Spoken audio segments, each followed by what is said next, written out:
Welcome to Blind Abilities. I'm Simon Bonenfant. I recently returned from Houston, Texas, where I had the opportunity to attend the NFB National Federation of the Blind 2023 National Convention. While I was there, I had the chance to sit down with Alex Wesley, founder and CEO of Arovia, a recently formed technology company. Alex sat down to talk to me about their new product called Splay. Splay is a portable projection solution. While this device is not made for those with low vision, it's definitely a great asset to add to your low vision toolbox. Join me in the Blind Ability studio as I chat with Alex about Splay and all the other work that he's doing at Arovia. So without further ado, sit back, relax, and enjoy.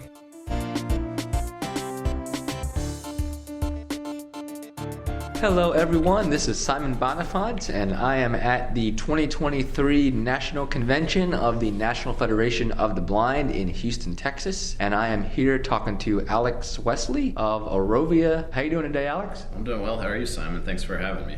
Good. It's great to speak with you, and you are the founder and CEO of Arovia. Is this your first convention, or have you been here before? It's the first convention. Actually, just found out about it a month or so ago from I think Tim Shaw at the Texas Workforce Commission, and we've been working with him on some low vision use cases and just getting exposed to the community here. It's remarkable.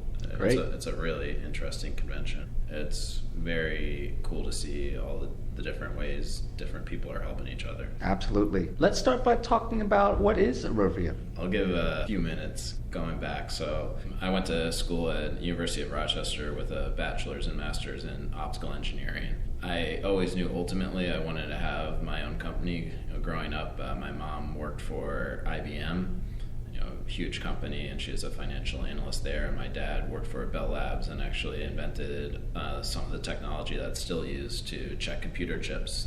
Because computer chips have now billions of transistors. Obviously, you can't check designs by hand, and he invented a technology called formal check. I also had my uncle who ran a furniture business. Contrasted with my parents. So growing up, my dad was laid off a few times. My mom, her best friend at IBM, lost her job the day before she was due to get her pension.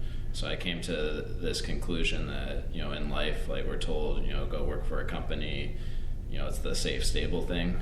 But I came to the conclusion that there's sometimes more risk in life not doing what you want to do versus what some other people might consider safe. So after I left the University of Rochester, I was a product manager for a high-end metrology company. We call it measurement company, so doing very advanced measurements in the computer chip industry, measuring things at the picometer size, so about the size of a hydrogen atom, because now computer chips, they're the size of a nanometer or so, the smallest features, and to make something the size of a nanometer, you need to be able to measure something much, much, much, much, much smaller. So I did that for a few years. I was traveling all over the world, working in Central Europe, in Japan, China, and I'm somebody I love having a big screen to work on. I'm a big multitasker, big into efficiency, and I needed something where I could get more effective presentations on the go. So I realized there's this gap in the market with large and portable displays, and subsequently, the company I was working for was sold. I ended up getting a full scholarship here in Houston to do the MBA at Rice University, and ended up commercializing the idea through Rice. So we got $50,000 through the National Science Foundation. We did a Kickstarter of our first product, SPUD, a spontaneous pop-up display, that did about $1 million. It turns out all this stuff, making, prototyping, industrial design, patenting, and most difficult for us, manufacturing, are very, very difficult things to do.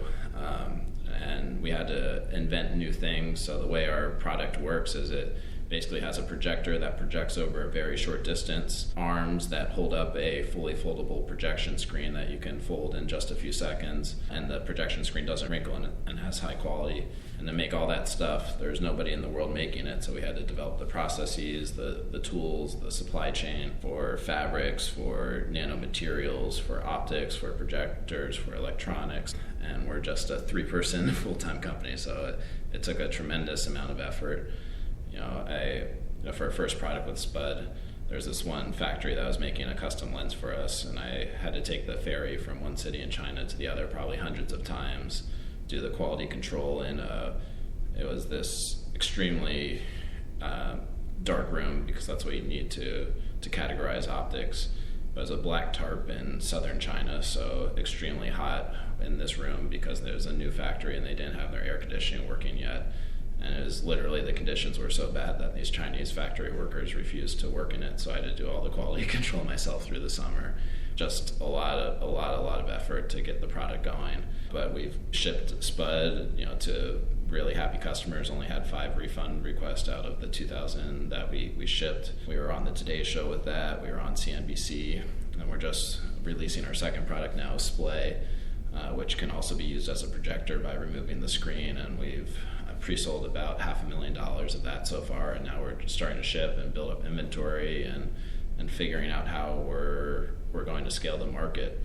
And along the way, we discovered these really interesting use cases like mobile command posts for the government and law enforcement. We figured out that people would really want a large portable display when they go to a new set when they're filming movies and they need to properly frame the movie. And what brought us here is, in the low vision community, people want to blow up text and connect our product to a magnifier or connect it to their iPhone. And it's something that I never envisioned when we initially had the concept.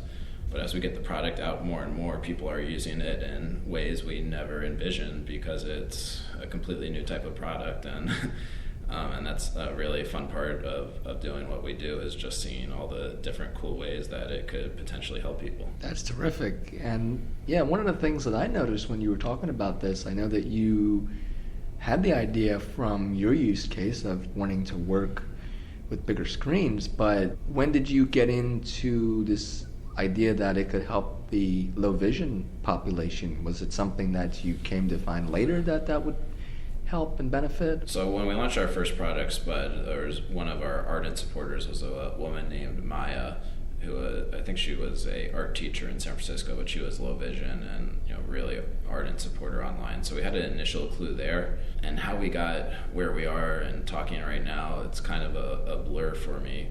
I think what happened, we were working with the Easter Seals in Houston, and they were using Splay for low vision people, veterans with disabilities, that sort of thing. And they then connected me to the Texas Workforce Commission, or maybe somebody else did. And you just have one connection leads to another, and the Texas Workforce Commission bought a few. And before you know it, it seems like something that didn't make sense makes a lot of sense. And here we are, and here I am. Right. So can you describe how the user uses this device? How do they get their content to be displayed on it? So he starts out in this case that's about the size of a book. You unzipper the case where the product is, and you kind of expand it like an umbrella, and then you turn it on by holding in the power button, and you connect through HDMI. So, for example, with the iPhone, there's a Lightning to HDMI connector, so you plug the Lightning end into the iPhone, and then it has a HDMI female that you then plug in, and then you plug the other HDMI end into our product. We also have wireless connections. I'd say the vast majority of the people who are using our product use it wired. It's just a more stable connection. But the wireless does work for some people. And so it's really a one-step process. And part of the reason, for example, the Easter Seals really love it is because they don't have to worry, can they plug it in, will it work? And same thing, we have customers who use our product as the TV in their hotel because they don't know how they're going to connect to the TV if they want to show their own content. And so they can just have the confidence anywhere they go, they can connect something and do what they want to do. And that's another value proposition of our product, just the confidence that it's just easy to use, plug and play, and it works. Very good. What is the prices on both these products? Well, so Spud, we stopped selling. So that one, the average sell price was around $500. It was a very early product. It was 720p, and you couldn't use it as a projector. And now Splay, we've been selling it around, the average price somebody paid was probably $800 so far. It'll probably retail around $1,000. We're still working out all the distribution deals on that and how to go. That's a whole nother thing you have to learn is pricing, and because obviously you can't sell any product at what it costs to make you, because you have marketing costs, sales cost, and the real rule of thumb in this industry is you want your sell price to be about 3 times what it costs you to make it. So if you're buying an iPhone for $1,200, that roughly means it probably cost Apple $400 or $500 at least to make the product, maybe $300, because Apple tends to have higher margins. Because you have to support the people in the Apple store, you need to get it out to people, you need to show people the product and market it. So yeah, not to go on a tangent, but right. It'll sell for around $1,000. Okay, so this is not available in the market as of yet.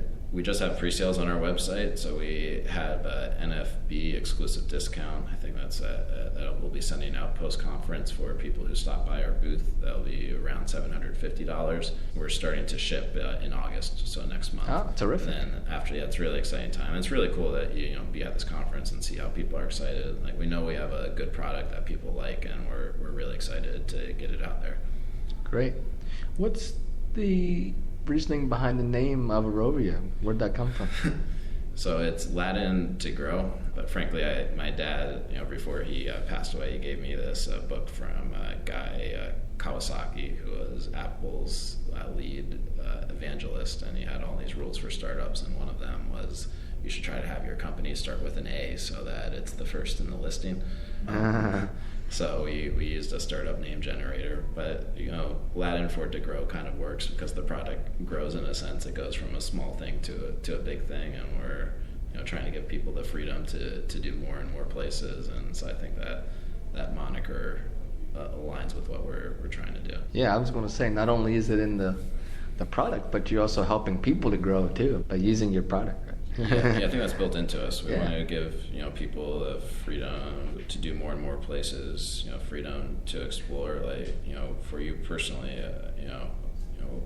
if you can't see as much or see, it's really easy to stay within yourself and maybe just listen to audiobooks all day. Or people right now, there's this push for the metaverse and things like that. But I think it's part of how we got where we are is by going out and seeing more. And I prefer a future for our species where we go out into space. Like there's really so much out there. So I believe strongly in building products that help people get out there and do more rather than stay within themselves. Obviously there's utility of having a good home and having good content, but I think what's moved humanity forward is our ability to get out of the cave and learn new things despite the risk. Absolutely. Can you give the website and if you have any social media presence or if people can contact you? Yep, so our website's arovia.com, arovia.com. The social media, we just have a new marketing guy, so he's changed some of the handles. I believe they're all some combination of Arovia and Splay. It might be Arovia underscore Splay. It might be Arovia Splay. But if you search for Arovia and our Splay, which is the name of the product now, I'm sure you'll find it. And to get at us, you can just email founders, FOUNDERS @arovia.com. We're just a small team. We're really just looking for feedback. And we're excited that we're helping more people and that we actually have a product on the market and it works and it does what it's supposed to do. Great. Well, Alex, I thank you for taking the time to meet with me and tell the listeners about the great work that you're doing. I wish you much success in your product launch coming up. And definitely keep me posted if anything going forward. We'd love to have you back. Yeah, thank you, Simon. I'm really grateful for the opportunity. It's really amazing work that you do here, so thank you. Great. Such a great time talking to Alex. If you would like to find more information about what we talked about in this interview, don't hesitate to look at the show notes. It's all there for you. I'd like to thank you for listening. If you would like to contact me, send me an email. I'd love to hear from you. You can do so by sending an email to SBONENFANT, the number 2, @gmail.com. That's sbonenfant2 @gmail.com. Thanks for listening and have a wonderful day. When we share what we see through each other's eyes, we can then begin to bridge the gap between the limited expectations and the realities of blind